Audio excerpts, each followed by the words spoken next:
Bom dia, paz do Senhor. Hoje, sábado, dia 5 de dezembro de 2020, o dia que o Senhor já está tornando uma realidade concreta sobre a tua vida, a tua casa, a tua família. Que Deus te abençoe, você tenha um sábado maravilhoso na presença do Senhor, na plenitude de vida abundante que o Senhor tem sobre a tua vida, a tua casa, a tua família, em nome de Jesus.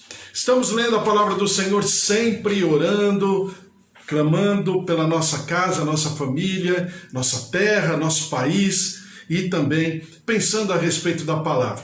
Estamos lendo Mateus capítulo 6, já passamos pelos capítulos de Mateus onde falam da biografia e depois entramos já no Sermão do Monte a partir do capítulo 5. Capítulo 5, 6 e 7, o Senhor Jesus contextualiza a lei de Moisés. Ele traz, de maneira palpável a lei de Moisés para que nós possamos pensar a respeito dos seus estatutos, pensarmos a respeito, mas de maneira contextualizada, e Jesus ele mostra isso, nos colocando em um outro patamar. Se no Antigo Testamento, eu falei isso ontem, se no Antigo Testamento a prática era o suficiente, entre aspas, claro, de maneira didática, porque Deus sempre foi Deus e ele sempre pensou da mesma maneira. Mas, se no Antigo Testamento a prática era, vamos dizer, era suficiente para cumprir ou não a vontade do Senhor, no Novo Testamento não. No Novo Testamento não é apenas a prática, mas é o sentimento que vai nortear a minha prática. Se eu tiver um sentimento bom, uma intenção boa, aí aquela minha prática religiosa será aceita. Se eu não tiver um sentimento bom, uma intenção boa, então aquela prática religiosa ela não será aceita.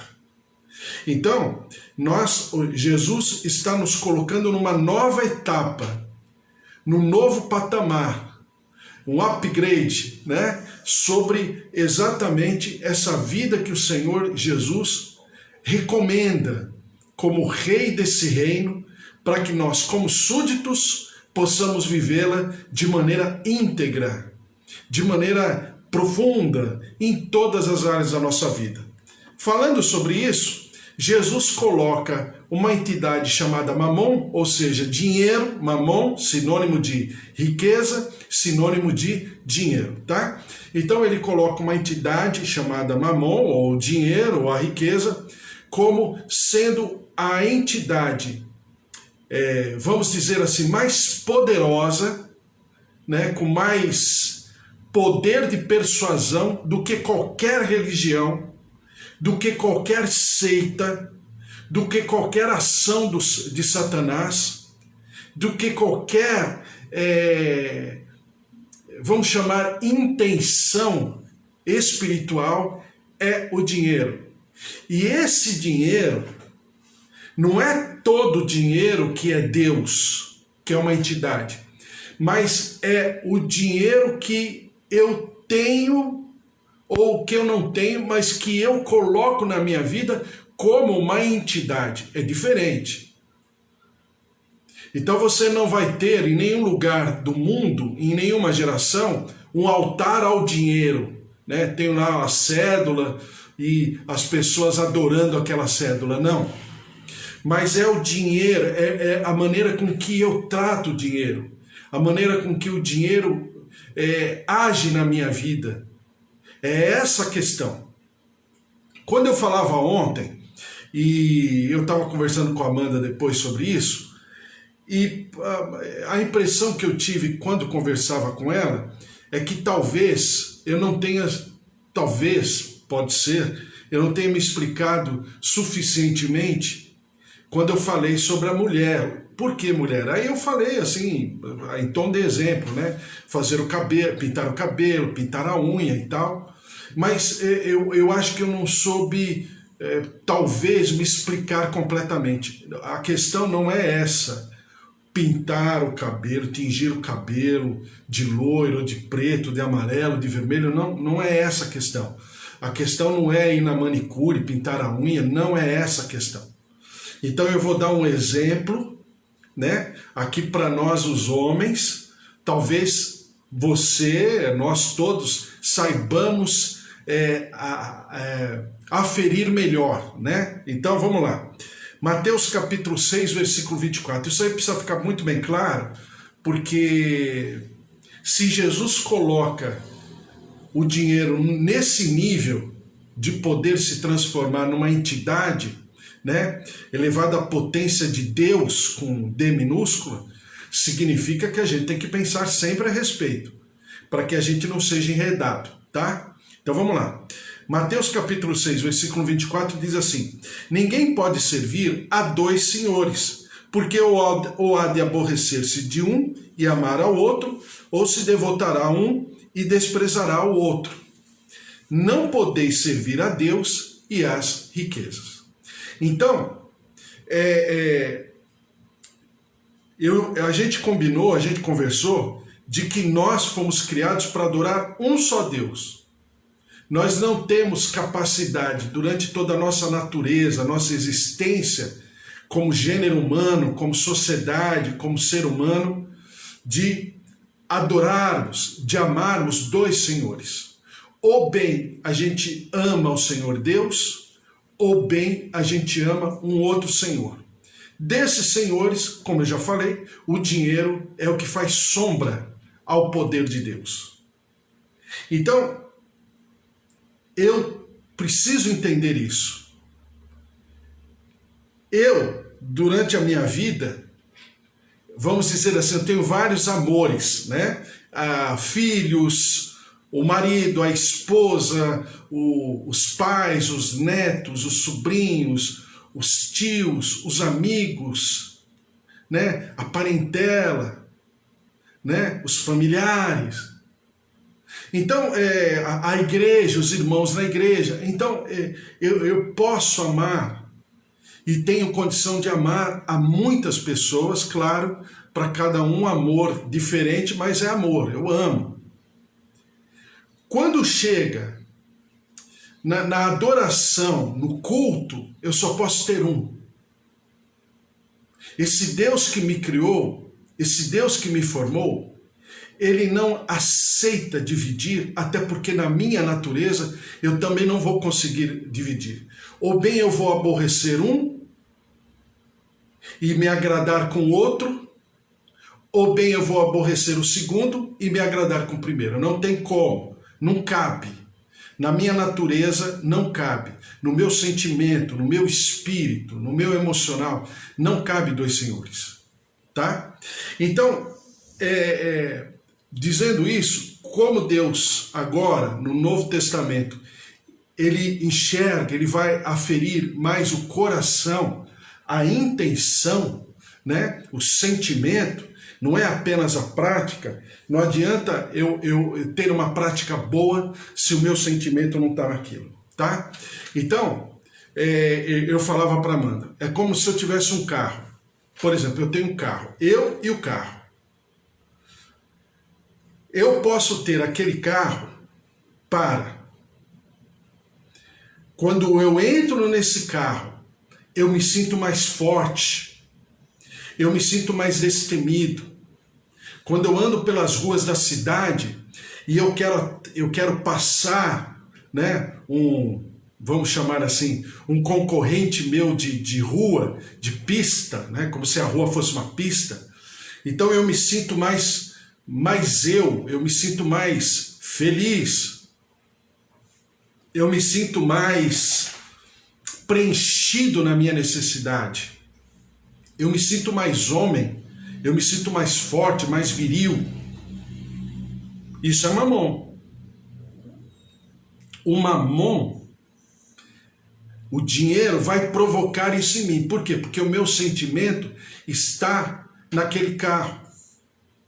Só que aquele carro, daqui a algum tempo, é como criança com brinquedo. Mesma coisa. Eu pego aquele brinquedo, na primeira semana, na segunda semana, no mais tardar segunda semana, 15 dias, não mais que isso, aquele brinquedo já não vai fazer para mim aquilo que fez no primeiro dia, no segundo dia.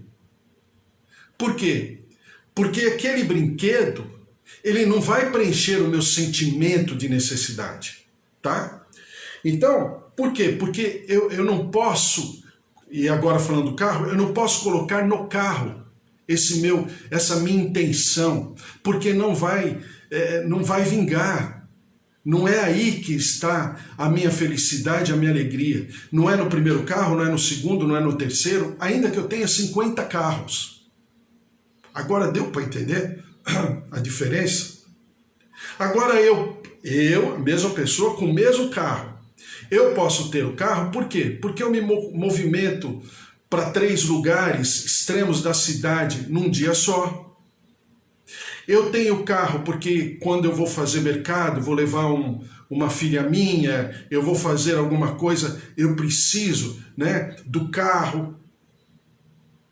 Então o carro pode ser para mim uma ferramenta de trabalho, de bem-estar. Não é pecado ter carro. A questão é onde eu coloco esse carro na minha vida. Qual o lugar, qual o espaço que ele ocupa. Quando eu transponho o devido valor desse carro, né? Porque ele é apenas uma ferramenta, então não importa se o meu carro é ano 2020 ou ano 2025, é um protótipo de algum carro que será lançado ainda, ou não importa se meu carro é 1980. A questão, tanto faz, porque o carro para mim é uma ferramenta só. O carro não é dono de mim, eu sou dono do carro. Você entendeu? Deu para entender? Então Mamon, ele age quando eu não tenho eu não tenho a integridade dos meus sentimentos. Então, aí voltando à mulher, a manicure, o pedicure, o cabelo, o cabeleireiro, olha, é maravilhoso, desde que eu não coloque o meu sentimento naquele cabelo, naquela unha, porque quando eu fizer o meu cabelo, eu vou ser diferente, eu vou me sentir melhor. Não, eu não vou me sentir melhor. Porque a minha felicidade, a minha alegria, não está no cabelo. Até porque Jesus mostra que tipo de pessoa é feliz, não é? Mateus capítulo 5, nós falamos vários dias quem é feliz. E qual é a receita da felicidade do reino dos céus? E a felicidade não está no dinheiro. Então, como Jesus fala em Lucas capítulo 12, versículo 15, a vida de um homem não consiste na abundância dos seus bens. Então Jesus está falando, o Senhor não afere um homem pela quantidade de dinheiro que ele tem, pela quantidade de bens, pela capacidade material dele. Deus não afere o homem por isso. E ele já responde a Samuel, né? Quando Samuel vai na casa de Jessé para escolher Davi, ele responde, Samuel, você olha a aparência, eu olho o coração. Então, o meu coração é que vai determinar a coerência do meu coração, o bom senso do meu coração, dos meus sentimentos, da minha intenção, é que vai pavimentar esse caminho para que eu não seja presa fácil de Mamon. Por quê? Porque na maioria das tragédias humanas, na maioria, em todos os tempos, Mamon está por detrás, ou seja, o dinheiro está por detrás. Então essa história que o dinheiro não traz felicidade, mas manda buscar, não existe no reino dos céus. É claro que é uma É um ditado popular, mas não existe no reino dos céus. Por quê? Porque no reino dos céus é o coração, é a intenção, é o sentimento que importa. E eu falava assim do trabalho, né? Eu dava um exemplo do trabalho. Por exemplo, eu posso estar trabalhando e ganhando dinheiro, resultado do meu trabalho, porque eu entendo que o meu trabalho, aquilo que eu faço, é para tornar o mundo mais equilibrado, é para tornar o mundo mais feliz, tá? Lembra que a gente falou lá do Salmo, da oração do Pai Nosso, quando na oração o Senhor Jesus ensina, venha o teu reino, faça-se a tua vontade. Lembra quando eu falei que a vontade do Senhor é o equilíbrio perfeito da natureza, da criação, do homem, de tudo? Quando eu prescrevo a vontade do Senhor, observo a vontade do Senhor e faço a vontade do Senhor, eu estou trazendo equilíbrio por sobre o universo. Não é apenas ali na minha vida, na minha casa, na minha família. Não, essa minha atitude vai transpor os muros do meu lar, da minha casa e da minha família. Tá? Então, o trabalho, nesse sentido, ele é um instrumento do reino dos céus aqui na terra. Por quê? Porque o Senhor deu dons aos homens. E agora as minhas duas filhas estão em época de vestibular, aquela coisa de sair do segundo grau, né? Eu chamava colegial, antigamente chamava científico, agora fala segundo grau, né? Então, saindo do segundo grau e fazendo vestibular para as faculdades, aquela coisa toda. Então o jovem fica naquela tensão, né? E às vezes as pessoas, o ambiente cobra desse jovem, né? Que esse jovem tem que saber o que ele vai fazer pelo resto da vida, né? E aproveitando esse momento, eu dou de exemplo às minhas filhas isso, eu falo para elas, olha, não interessa se eu falava de manicure, né? Não interessa se você vai ser manicure, se você vai ser uma enfermeira, uma advogada, uma engenheira. O que importa é que aquilo que você deseja fazer, aquilo que você gostaria de fazer, aquilo que você se sente bem em fazer, é de alguma maneira um instrumento de Deus na sociedade. Então uma manicure pode estar trabalhando com esse fim? Com certeza. Por quê? Porque ela sabe que no seu trabalho ela vai estar trazendo, né, de alguma maneira, uma alegria, uma felicidade às suas clientes, né, ali que vão fazer a unha. Ou eu como enfermeiro, ou eu como engenheiro, ou eu como advogado, ou eu como a Eva, né, corretor de imóveis. Eu preciso trabalhar dessa maneira. Aí eu falo para as minhas filhas, né? Lembre sempre que as pessoas que gostam mais do seu trabalho é quando elas têm o trabalho que não é trabalho. Porque dizem por aí que a pessoa quando quando ela faz aquilo que ela gosta, aquilo que ela sente de fazer, que ela se sente bem, ela nunca vai trabalhar. Por quê? Porque não é trabalho. Para ela é uma satisfação. É exatamente esse equilíbrio que eu tenho que ter em tudo. Então eu falava que trabalho precisa ser dessa maneira. Porque se eu for trabalhar só para ganhar dinheiro, ainda, que está difícil hoje em dia, mas ainda que eu ganhe dinheiro, de fato, um dinheiro maravilhoso, né? Um dinheiro grande, abundante, se eu não entender que aquele meu trabalho vem como uma inspiração de Deus sobre a minha vida, o dinheiro não vai fazer a diferença, não vai me fazer feliz. Por quê? Porque até o trabalho é dom de Deus. Olha só o que diz aqui em Eclesiastes, capítulo 5,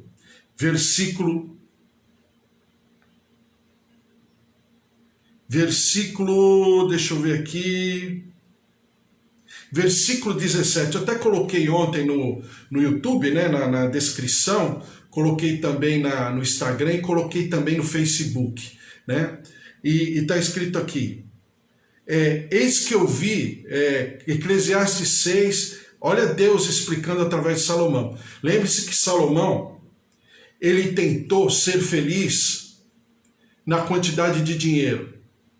Depois ele chegou à conclusão que é vaidade. Ele tentou ser feliz por causa do poder que ele detinha. Depois ele chegou à conclusão que era vaidade. Depois ele tentou ser feliz nos seus relacionamentos. Até que ele teve, 300 esposas e 700 concubinas, né? Até que ele teve 1000 mulheres. E ele viu que era tudo vaidade. Então a gente está falando de um homem que experimentou tudo isso. E em nenhuma dessas facetas da vida ele encontrou felicidade.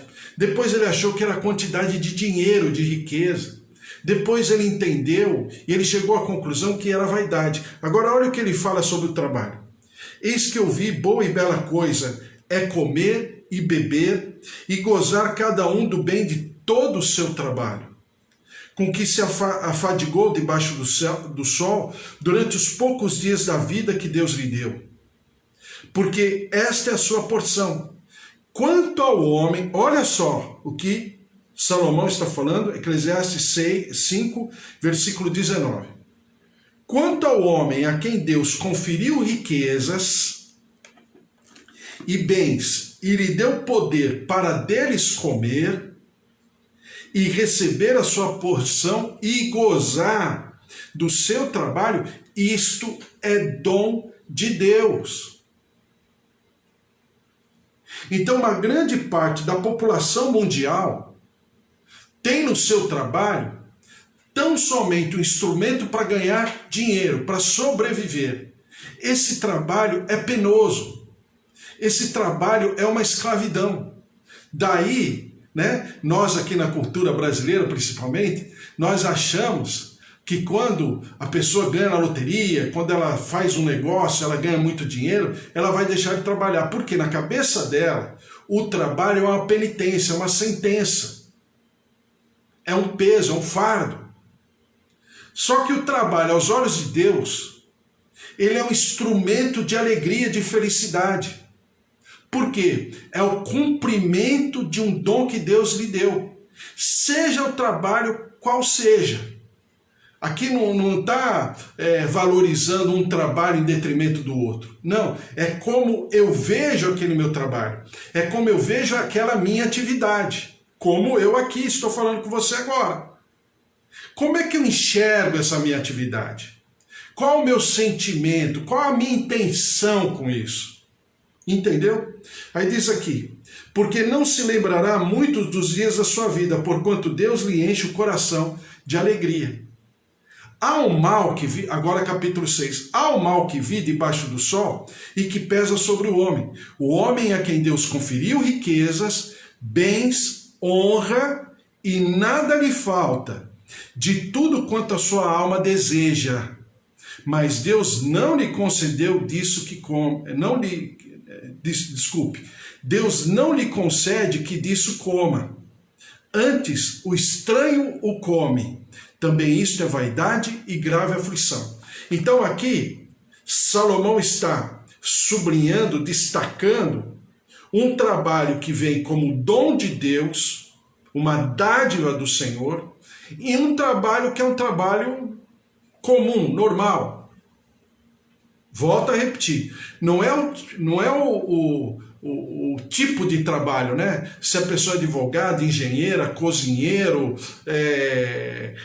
cabeleireiro, se é coletor de lixo, se trabalha com lixo reciclável, se é costureiro, costureira, alfaiate, sapateiro, não importa, isso não importa.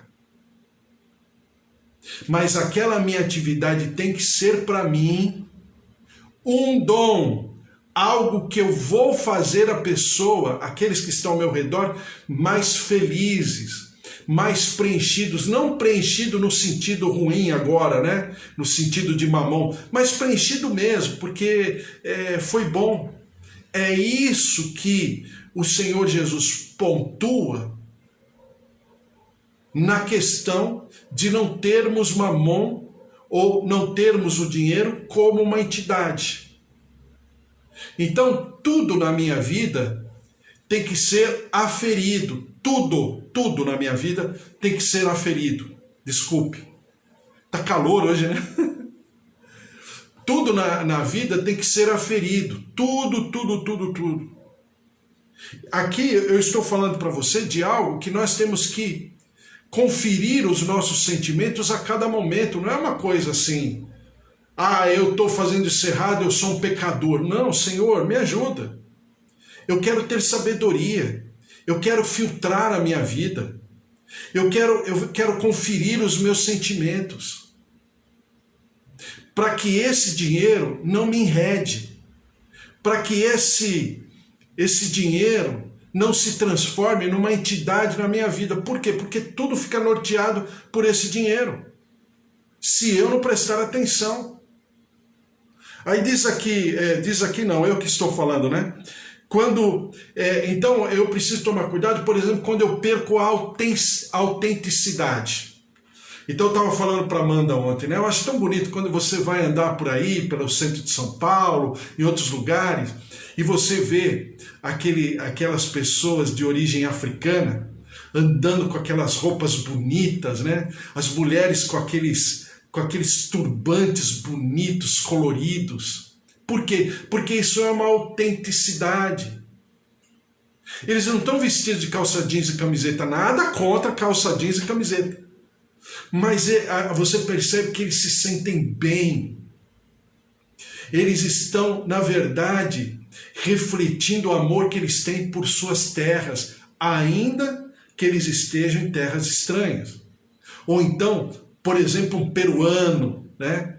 Um boliviano, quando se vestem com essas roupas lá dos Andes, né? Aquelas roupas bonitas, coloridas. Por quê? Porque isso é uma autenticidade. Então, eu estou tomando como exemplo, então nós temos que ser pessoas autênticas,